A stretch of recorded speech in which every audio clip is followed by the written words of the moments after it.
बिहार में आज बीजेपी ने बंद बुलाकर विधानसभा चुनाव में बढ़त लेने की कोशिश की है।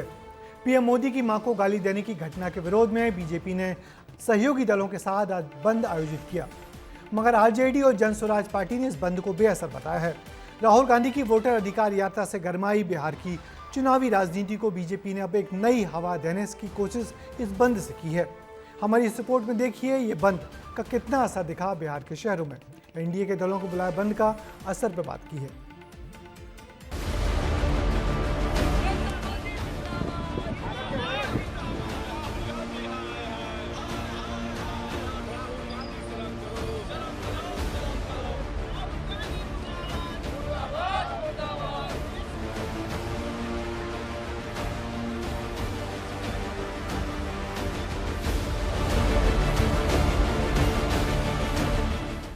बिहार की सियासत आज एक बार फिर उबाल पर थी।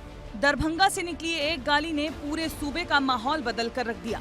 अब दरभंगा का नाम लेते ही लोग मंदिर मिथिला की नहीं बल्कि गाली कांड की चर्चा कर रहे हैं।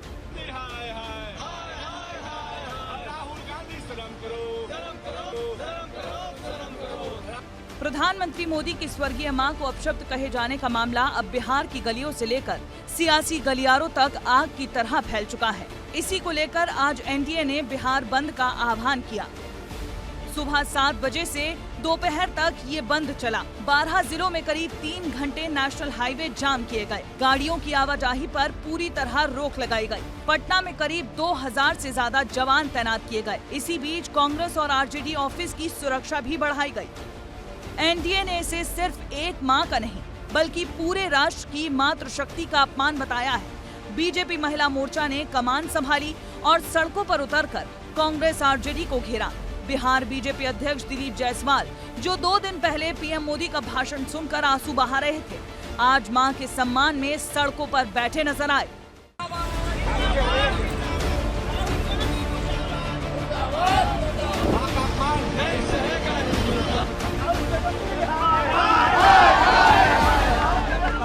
पूरे बिहार को 5 घंटा बंद का आह्वान किए थे। प्रतिकार कर रहे हैं कि राहुल गांधी और तेजस्वी यादव जी, जो भी दोनों नेता वहां पर इंडी गठबंधन के मौजूद थे, वो देश से माफी मांगे, क्योंकि उन लोगों ने पूरे भारतीय संस्कृति को शर्मसार किया है। लेकिन इस सियासी तूफान में विपक्ष ने भी चुप्पी नहीं साधी। तेजस्वी यादव ने इसे एनडीए का फ्लॉप शो करार दिया, तो प्रशांत किशोर ने अपने जन स्वराज के मंच से भीड़ जुटाकर बिहार बंद को बेअसर बताने की भी कोशिश की। जो भाजपा एनडीए के द्वारा था सुपर फ्लॉप रहा। एक भी आम आदमी का समर्थन भाजपा और एनडीए को नहीं मिला, बल्कि भाजपा के लोगों ने गुंडागर्दी जो है सड़कों पे की, जबरन जो है आम नागरिकों को तकलीफ पहुंचाया गया। ये सारा दृश्य जो है आज बिहार बंद में सामने आया। बंद भाजपा ने किया था, जनता ने बंद नहीं किया था। अगर जनता भाजपा के बंद के आह्वान के साथ साथ होती तो इतनी बड़ी संख्या में यहाँ लोग कैसे आते। मैंने आपको कल ही कहा था कि भाजपा के बंद का कोई असर नहीं है। पहले राजद ने, महागठबंधन ने बंद कराया था, उस दिन भी जन स्वराज की 2 सभा हुई थी 20-20 हजार से ज्यादा की, और आज आप देख रहे हैं कितने लोग जुटे हैं। वहीं एनडीए के दिग्गज जीतन राम मांझी ने विपक्ष को आड़े हाथों लिया और कहा कि राहुल और तेजस्वी जैसे युवराज अभी बिहार को नहीं समझ पाए हैं। 24 गए थे 26 बनने, लेकिन डूबे बन के आ गए। क्यों? ये तो गए थे कि बिहार में हम अपना जड़ जमाएंगे, जनता के नजदीक ये बात करेंगे, लेकिन वहां जाने के बाद इनको समझ में आ गया कि बिहार की जनता का मूड कुछ दूसरा है, इसलिए ये लोग पगला गए। देखा जाए तो एनडीए के बिहार बंद ने आम आदमी को परेशान किया, लेकिन आने वाले बिहार चुनाव के लिए नया और भावनात्मक नैरेटिव जरूर सेट कर दिया है। ऐसे में बड़ा सवाल यह है कि इस बंद से क्या बीजेपी राज्य की जनता और विपक्षी पार्टियों को जो मैसेज देना चाहती थी वो उन तक पहुंच पाया है, और क्या एक दिन का बिहार बंद 16 दिन की वोटर अधिकार यात्रा पर भारी पड़ेगा, ये भी देखना दिलचस्प होगा।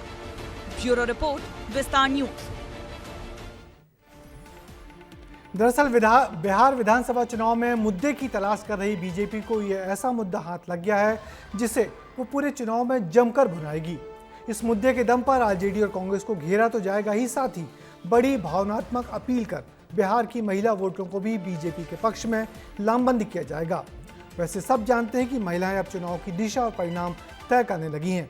ये पिछले विधानसभा चुनाव में हम सब ने देखा है। ऐसे में ये भावनात्मक मुद्दा बीजेपी के कितने काम आएगा, ये तो वक्त बताएगा।